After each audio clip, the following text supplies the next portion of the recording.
دیکھیں نا، ہم ہر چیز کے لیے وقت نکالتے ہیں. اگر ہم نے بچے کو داخل کروانا ہے تو ہم اپنے اس علاقے میں، جس علاقے میں ہم رہتے ہیں، جس شہر میں، جس ٹاؤن میں ہمارا گھر ہے، اپنے ٹاؤن میں ہم تلاش کریں گے کہ ہمارے اس ٹاؤن میں اچھا سکول کون سا ہے. سب سے اچھا سکول جو ہوگا، میں اپنے بچوں کو سکول میں داخل کرواؤں گا. ہماری کوشش یہ ہوتی ہے. کیوں؟ کیونکہ میرا بچہ اعلیٰ تعلیم حاصل کرے، میرا بچہ اخلاقیات میں ماہر ہو، میرا بچہ انگلش میں ماہر ہو، میرا بچہ میتھ میں ماہر ہو. کیوں؟ کیونکہ میں یہ چاہتا ہوں کہ میں سب سے اچھے اسکول میں داخل ہوں. فیس کی کوئی پرواہ نہیں ہوگی، صرف پرواہ ہوگی اس کی اچھی تعلیم کی.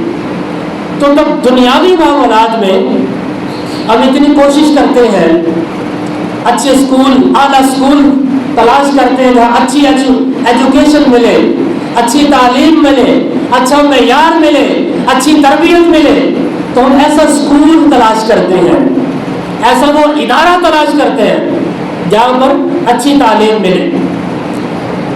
اسی طرح ہمیں مدارس کے بارے میں بھی سوچنا چاہیے. اگر میرا بچہ قرآن نہیں پڑھا ہوا تو مجھے اس بارے میں غور کرنا چاہیے کہ قرآن نہیں پڑھا ہوا تو میں اپنے بچے کو قرآن پڑھاؤں اور اچھے انداز میں قرآن پڑھاؤں.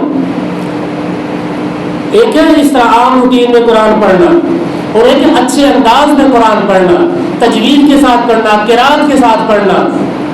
کیونکہ حدیث پاک میں ہے کہ بہت سارے قرآن پڑھنے والے ایسے ہیں کہ قرآن ان پر لعنت کرتا ہے.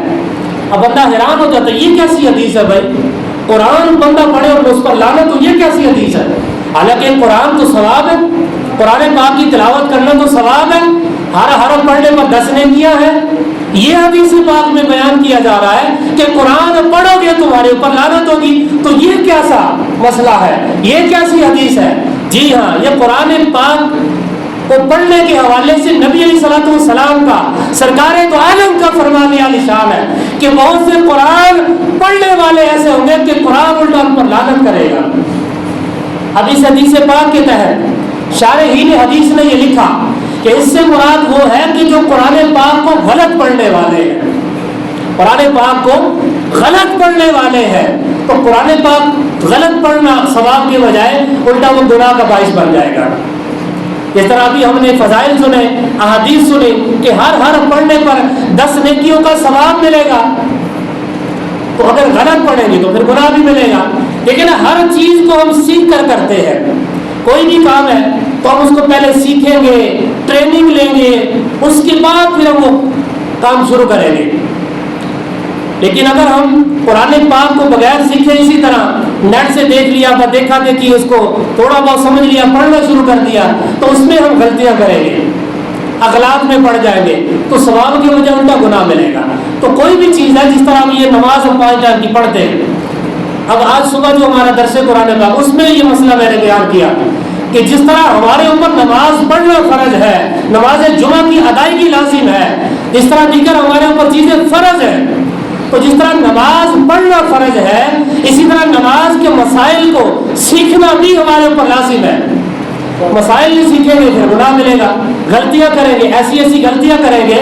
بعض چیزیں تو ایسی ہیں جس کی وجہ سے نماز فاسد ہو جاتی ہے، ہمیں پتہ ہی نہیں چلتا، نماز ٹوٹ جاتی ہے، ہمیں نہیں پتہ چلتا. نماز مکروہ تحریمی ہو جاتی ہے، ہمیں نہیں پتہ چلتا. تو ان چیزوں کو اگر ہم سیکھیں گے، ان چیزوں کو یاد کریں گے، تب ان چیزوں پر ہمیں عبور حاصل ہوگا، تب ان چیزوں پر ہمیں مہارت حاصل ہوگی، تب ان چیزوں پر عمل کر سکیں گے اور اچھے انداز میں ہم عبادات کو بجا لا سکیں گے. لیکن اگر ہم اسی طرح غلط انداز میں ادائیگی کرتے رہیں تو پھر غلطیاں کریں گے، ثواب کے بجائے الٹا گناہ ہمارے ہاتھ آئے گا. تو ان چیزوں کے بارے میں بھی ہمیں غور و فکر کرنا چاہیے. ان چیزوں کے بھی بارے میں ہمیں اپنا محاسبہ کرنا چاہیے کہ میں نے جس طرح دیگر چیزیں سیکھی ہے، تو کیا میں نے اپنی نماز سیکھی ہے، کیا میں نے اپنا قرآن پاک درست کیا ہے، صحیح جو پڑھنے والا صحیح خان ہے، کیا میں نے اس کو قرآن پاک سنایا؟ تو جواب شاید نفی میں ملے. کیوں؟ کیونکہ ہماری اس طرح توجہ نہیں. باقی چیزوں کے لیے ہمارے پاس ٹائم ہے، اگر نہیں ہے تو دین سیکھنے کے لیے نہیں ہے، ہماری اس طرف توجہ نہیں ہے. تو اس طرف بھی ہمیں اپنی توجہ کو مبذول کرنا پڑے گا.